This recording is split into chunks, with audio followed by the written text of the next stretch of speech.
I was standing over a cheap grill in my apartment courtyard, flipping chicken thighs that were 2 days from expiring, when the lie unraveled right in front of me. It was supposed to be family tradition. Every year, like clockwork, we gathered for the 4th of July barbecue. It was never fancy, just ribs, fireworks, stories, and that specific brand of chaotic joy only big families can create. But this year, too broke for prep and travel. My mom had texted, "We're just laying low this summer," my dad added. Even my sister, Serena, said, "Girl, nobody has the energy. Let's skip it this year." So, I did what I always do, adjusted, adapted, didn't make a fuss. I picked up a $6 tray of meat, threw some frozen corn on the side, and grilled by myself like a fool. I even played some old music to fake the vibe. I didn't blame them. Until my phone buzzed. It was a notification from Serena's Instagram. Party Popper Barbecue Bash 2K24 Fire Family Only. A live stream. I tapped it, thinking maybe it was an old clip. It wasn't. The screen lit up with colored lights.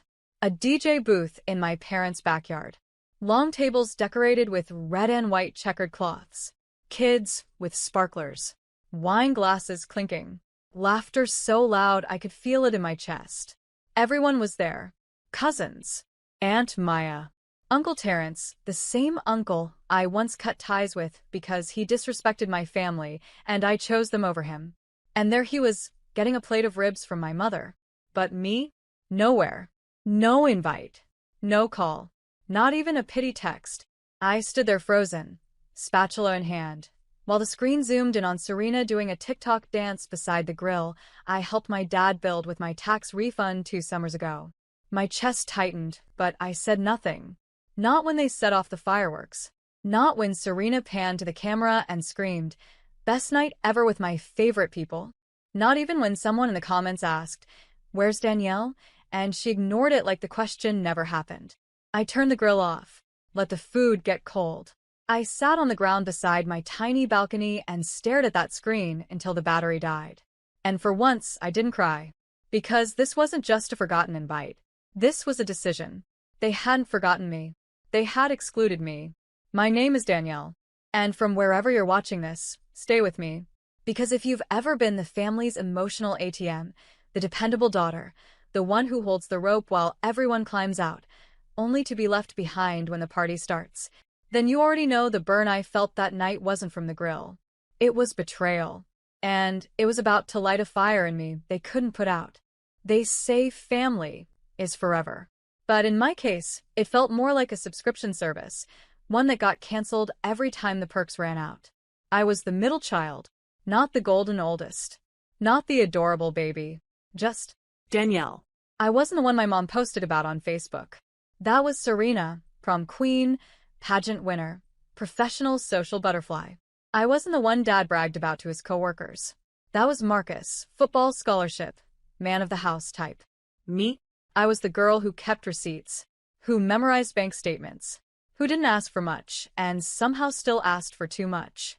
From as early as I can remember, I was the fixer. When Serena's tuition fell short by $2,000, who quietly wired it without being asked. Me. When Marcus crashed his car and needed a down payment on another one, I figured out a small loan plan that wouldn't break him. When Mom called crying about the lights being cut off midwinter, I left work and paid the bill before the end of the day. They never said thank you. They said things like, "We knew you'd come through. That's why we love you. You're so reliable. You're the strong one, Danny." But strong was just code for we'll dump everything on you because you don't complain loud enough to scare us. I remember one Christmas when Serena didn't show up with a gift for Mom, and they laughed it off. I gave Mom a hand-knit sweater I'd spent weeks making. She looked at it like it was a burden. "Oh, you made this yourself?" Not with joy. With discomfort. As if my love had weight, and she didn't want to carry it. Even when I bought the family new phones during a rough year, it became Serena's accomplishment. She picked the colors. Mom said, "No, I picked the colors," I corrected. Serena just smiled, said nothing, and I did what I always did. Stayed quiet. I told myself they just didn't know better. That one day they'd realize who I was, what I meant.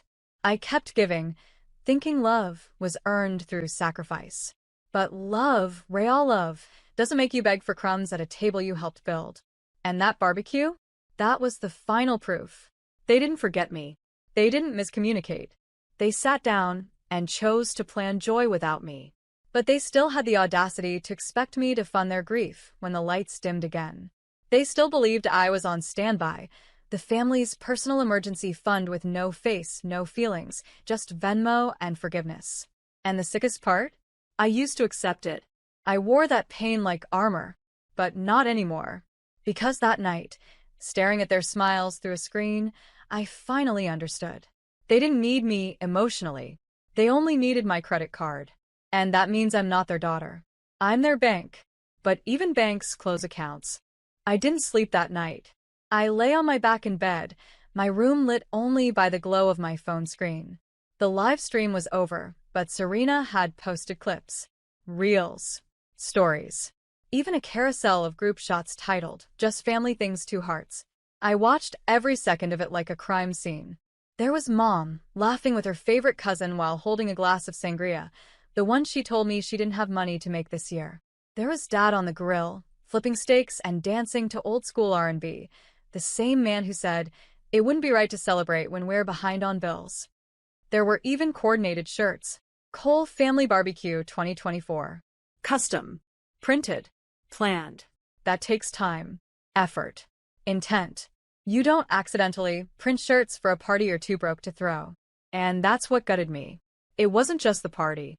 It was the lie beneath it. The coordination. The group texts I was never added to. The playlists I didn't help make. The recipes I wasn't asked to send, even though I was the one who always handled the damn potato salad. They moved without me. Not around me. Without me. I'd spent years telling myself I was just overlooked. Quiet. Forgettable. That it was my fault for not being more involved, more vocal. But this time, I had asked. I offered to help. I even volunteered to host it at my place to save them the trouble. They said no. And then they partied like I didn't exist. What hurt the most wasn't the stream itself. It was a message I got while doom scrolling through the comments. A DM from my cousin Lacey. "Didn't know you weren't coming. I asked Serena if you'd be late, and she just shrugged. Shrugged. As if I were a guest who canceled last minute. As if I hadn't been deliberately erased from the plan. I lied to Lacey and said I had work, but that lie sat in my throat like gravel. Because I was done covering for people who never once covered for me. I thought about every time I made excuses for them. They're just stressed. They didn't mean it like that. Maybe they forgot to add me to the invite. But forgetting is a mistake. This was a strategy. I sat there watching a video of Serena popping a champagne bottle while shouting, "To chosen family." And something in me snapped. It wasn't rage. It was clarity. They weren't going to change. They weren't suddenly going to wake up and value me. They liked it this way. Because valuing me would mean acknowledging what they took. And people like them? They don't like facing the people they drained. They just like texting them when the bills are due. I closed the app, turned off the lights, and stared into the dark. I wasn't just left out. I was finally done. The text came at 8:13 a.m. the next morning. I hadn't even made coffee yet. "Dad. Hey, sweetheart. Can you send over the $4,600 for the utility bills this month? We're really counting on you. No good morning. No apology. No explanation for the fireworks I watched explode over a house I used to call home. Just bold-faced entitlement, wrapped in sweetheart. I stared at it for a full 2 minutes, my thumb hovering over the screen, heat building in my chest. Not the kind that makes you scream. The kind that makes you decide. $4,600. Not $20 for gas. Not a one-time emergency. A full-on expectation. And that's when it hit me. They didn't feel guilty about the party. They didn't feel guilty about lying to me. Because in their minds, they didn't do anything wrong. They saw me as a resource. Not a daughter. Not a sister. Just a reliable little safety net who'd always say yes. I read the text again. Slower. "We're really counting on you." They weren't just asking. They were betting on me. They assumed I'd still come through, just like I always had. After every exclusion, every slight, Every forgotten birthday or canceled plan. Because they thought love meant obligation. But I finally saw it for what it was, emotional manipulation disguised as family duty. My hand trembled as I typed, not from fear, but from finally saying the thing I'd swallowed 100 times. Me. Not anymore. No emoji. No explanation. Just those 2 words. I hit send, sat back, and exhaled so hard my ribs ached. It didn't take long. The next text came 2 minutes later. Dad. Excuse me? Another. Dad. What does that mean? Then the group chat blew up. Mom. Danielle, what's going on? Are you okay? Serena, can someone call her? She's being dramatic again. I ignored them. That afternoon, I did something I should have done years ago. I canceled every auto transfer from my account. The monthly help I sent to their household? Gone. The money I chipped in for birthdays, baby showers, emergency dental work? Closed for business. I opened a savings account and renamed it. For me. Every penny they expected from me, now, went there. That evening, Serena posted an Instagram story. Some people forget where they came from. With a vague image of someone tearing up a check. I laughed. Forget where I came from? No. I remembered too well. I just finally remembered who I was before they taught me I had to earn love with my wallet. Before I became their quiet sponsor. Before I learned that even your own family will build joy around you while pretending you're not standing in the cold outside. I was done begging for entry to a party I wasn't even invited to. Let them host barbecues. Let them send texts. Let them wonder why the ATM stopped spitting out affection. Because this time, I wasn't waiting for an apology. I was building a world where I didn't need one. It's funny how quickly people notice your absence when they can't benefit from your presence anymore. The first week after I sent not anymore, the group chat went quiet. I think they assumed I was just throwing a tantrum, that I'd cool off, cave in, and come crawling back like always. But I didn't. I didn't text back. I didn't answer calls. I didn't check Serena's stories. I let the silence grow. And like clockwork, the cracks started to show. On Thursday, my mom sent a voice note. Fake sweet, guilt-laced. Danielle, honey, we're worried. You're being distant. We didn't mean to hurt you. Didn't mean to hurt me.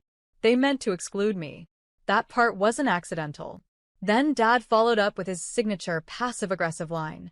I just hope this new attitude of yours doesn't cost you the people who love you most. The people who love me? You mean the ones who threw a whole party and pretended I was dead? The ones who lied straight to my face and then expected $4,600 the next day? Right. So, I responded with the most brutal thing I've ever done. Nothing. No reply. No reaction. I changed the notification settings on my phone so texts from Mom, Dad, and Serena didn't even light up my screen. But I made time for one person, my little brother, Jesse. He's younger, quieter, and always stuck between being loyal and being afraid. He texted me, "Are you okay?" And for once, I told him the truth. Yeah, I'm actually more okay than I've ever been. Just finally drawing the line. He responded, "I get it." That's all he said. But it was enough. The rest of the family, though, they didn't get it. Because for the first time in their lives, the Danielle they knew, the helper, the giver, the fixer was gone. And suddenly, they were flailing. Aunt Maya messaged me about pitching in for Grandma's birthday gift. I didn't respond. Serena sent a screenshot of a GoFundMe she made for unexpected medical bills. I didn't click it. Mom called from a different number. I blocked it. And in the meantime, I booked myself a weekend getaway. Somewhere quiet. Somewhere warm. I took the money I would have sent to them, and I paid for a massage, a silk robe, and a balcony view of the ocean. No one asked me if I was okay, so I stopped asking them if they were. I started journaling again. I bought new plants. I joined a book club that didn't include people who only remembered I existed when rent was due. And one night, as I ate takeout on my couch in peace, Serena posted this on her story. When you finally put yourself first, selfish people start calling you changed. The irony nearly knocked the rice out of my mouth. They couldn't believe I'd stopped pouring into a family that treated me like a spout, something you turn on when you're thirsty and shut off when you're full. But I wasn't a faucet anymore. I was a flood. and they were going to learn what it felt like to be left in the drought they created. The first real sign that they were struggling came through my email, a forwarded notice from the power company, addressed to my parents. Urgent. Second notice. Scheduled shut-off pending. It wasn't even sent to me directly. No, my dad just forwarded it with a single line. This is what happens when you ignore your responsibilities. Responsibilities? I laughed. Out loud. In public. I was sitting at a coffee shop, sipping a $7 lavender latte that I didn't feel guilty about for once. And this man, this father, was trying to shame me into feeling bad for no longer carrying his load. I deleted the email. 2 days later, Serena texted, "You're making everything harder than it has to be." No, how are you? No, I'm sorry. Just blame. Typical. Then came the social media shift. For weeks, Serena had been posting party photos, beach selfies, and passive-aggressive captions about outgrowing people. But suddenly, her feed went dark. Instead, I got tagged in a post by someone else. It was a screenshot from a local gossip page, one of those messy Instagram accounts that expose everything. The headline? Cole family GoFundMe sparks backlash. Sister of viral barbecue snubbed from fundraiser? Underneath were comments like, "Wait, this is the same family that left her out of that barbecue, right? Didn't she used to pay their bills? LOL, now they want her money?" The audacity. Apparently, someone pieced the story together. People remembered. That live stream? It had burned its way into the internet's memory.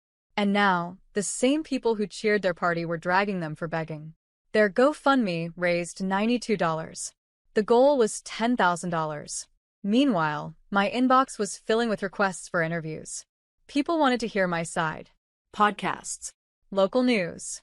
One reporter offered to fly out and do a video feature. I declined. Because my revenge wasn't going viral. It was living well. I posted one photo, just one. Me on a balcony in a silk robe, holding coffee, ocean behind me. No caption. And yet, somehow it said everything. Serena texted me, "You really think you're better than us now?" I didn't respond. Mom tried next. "You're embarrassing the family." To which I almost replied, "You embarrassed yourselves." I just stopped cleaning up after it. But I didn't send it. Silence was better. Silence was louder. Then Jesse messaged me one night. "They're freaking out. Dad's blaming everyone. Mom keeps crying." Serena deleted Instagram. I asked, "How are you holding up?" He replied, "Better now. I think I needed to see all this. I used to think you were just moody, but now I get it. You were exhausted." That was the moment I knew I'd made the right choice. I didn't want to destroy them. I just wanted to stop disappearing for them. Let them feel what it's like to live without me. Not because I want them to suffer, but because I want them to learn. Love isn't a transaction, and loyalty without respect is just self-betrayal. It was a Sunday. Quiet. The kind of day made for healing. Soft sunlight, clean floors, music low in the background. I had just made cinnamon tea and lit a new candle when the buzzer rang. I wasn't expecting anyone. When I looked through the peephole, my stomach didn't twist. It hardened. There they were. Mom. Dad. And Serena. All standing in the hallway of my apartment building, dressed like they were going to church, not storming the gates of the daughter they left out. Dad stepped forward and pressed the intercom again. "Danielle. "We need to talk." His voice was tired, rough around the edges. I picked up the receiver, but didn't buzz them in. Instead, I just said, "Now you remember where I live?" There was a pause. Then Mom's voice, soft like a blanket over a weapon. "We didn't mean to hurt you. Can we please come in?" I almost laughed. Come in? After they pretended I didn't exist on the one day that used to belong to all of us? After lying, excluding, and then expecting me to pay their bills? Serena tried next. "We didn't think it would turn into all this, okay? It was supposed to be simple. A low-key thing. It got big. We didn't mean to go behind your back." "Stop," I said. The line went quiet. I could hear them shifting awkwardly, like kids waiting for a scolding. It was poetic. I took a deep breath and said what I had rehearsed in my mind for weeks. "You needed me when you wanted food on the table. But I needed you on barbecue night. And you weren't there." Dad muttered something. I didn't care what. I kept going. You celebrated behind my back. You lied to my face. And then, like always, you only came looking when something broke. We're your family, Mom snapped. No, I said, calm and clear. You were. But family doesn't use silence as punishment and love as a transaction. Serena's voice trembled. You're being dramatic. I smiled. There it was.